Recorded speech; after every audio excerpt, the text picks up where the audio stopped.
Hi guys, welcome back to my channel. So today I wanted to talk about skincare and kind of trying to prevent premature aging. As a physician, I have the opportunity to understand kind of the medical evidence behind different products and do my research. And being a model, maintaining good skincare and using products on my skin that actually work and that there's evidence for is super important. Lastly, being an allergist, I'm able to see lots of patients that have makeup issues, different skincare products. So I'm here to kind of talk to you about what I use on a daily basis, because this is what I found A, works for my skin type, and B, actually has medical evidence for helping with premature aging. And so I'm gonna go through my morning routine and my nighttime routine. So now it's nighttime because I actually just came back from work. And so in terms of what I do, I always start off with, of course, washing my face and taking off my makeup, which is super important because when you're sleeping, you're actually getting cell turnover of all your skin types. And by having makeup clogged into your pores, you're actually making that work 10 times harder for your face. So why do that? So I use jojoba oil. I used to call it jojoba oil. Whatever. Anyway, and basically this is just for me to break up the makeup. So I'll actually pour this into my hand and use it almost like a cleanser as a first step. And so I just wash my face and I literally just take out all my makeup. It works really well, even for that really tough mascara. And then after I actually cleanse my face. So I mean, honestly, I'm not super picky with cleansers.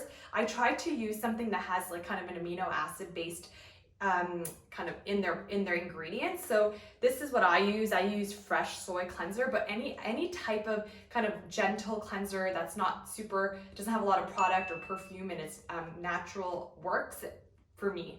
And so I use this, and I actually, after I use my jojoba oil, I use this to cleanse my face. Now the next thing, in terms of anti-aging or premature aging, of course, avoidance is important, and using kind of some type of antioxidant like vitamin C on your face. But what there's the most evidence for is actually using some type of retinoid product. So I use actually Retin A, which is a prescription that I got from my doctor. So I use 0.025%. Now there's different types of retinols.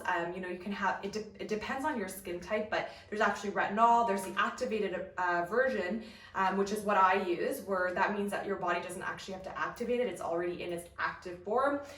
And a lot of patients ask me like, well, how do you decide like which one's which and which one you use?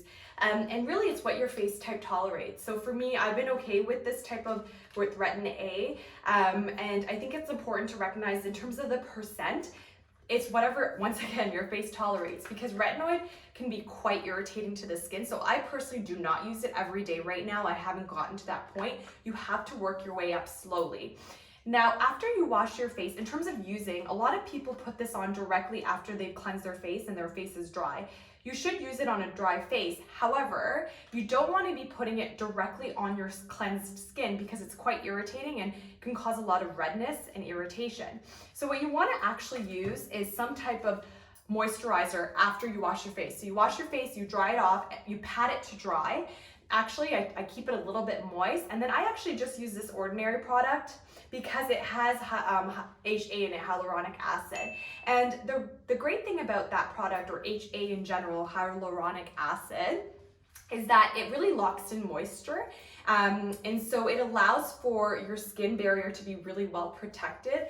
And it also has been shown when you have this type of agent in your moisturizer, when you actually apply your retinoid product on top of it, it helps with absorption, and it also minimizes the irritation. So first I apply this, the HA product from The Ordinary, but really anything with HA should be fine.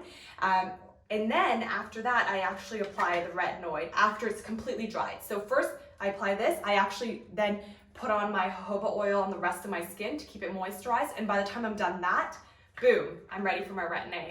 I do want to add that after you put on your HA, you actually have to let your skin dry and let it proper dry, okay? Because you don't want to be putting retinoid on wet face. So it's not like when you get your nails done at the salon and you're like, it's dry enough, like I'm fine. And then you get home and you have like literally marks all over your hands because you thought it was dry enough, but it wasn't. So really take that 5 minutes, do something else. I don't know, like for me, as I said, I do my jojoba oil.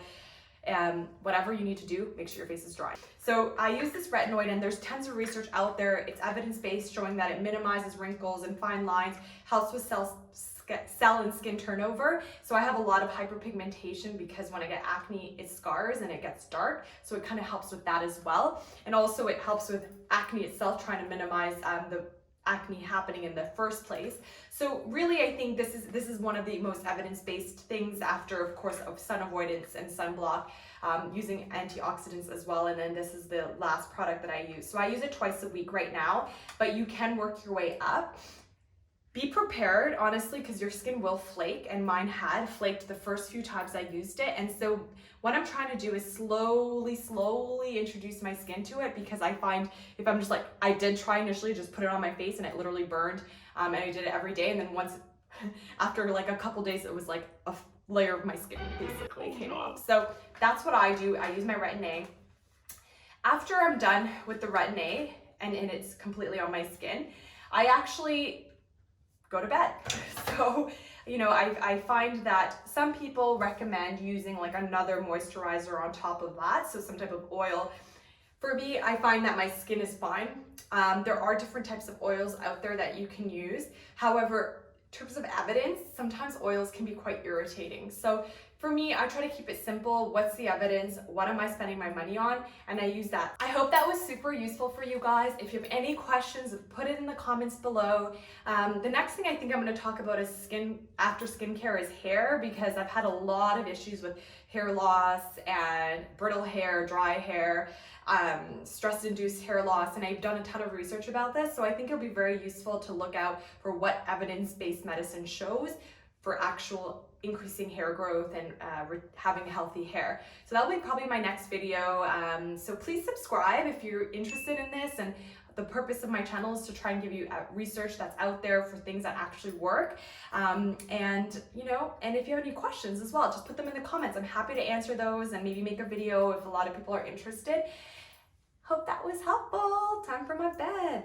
Bye.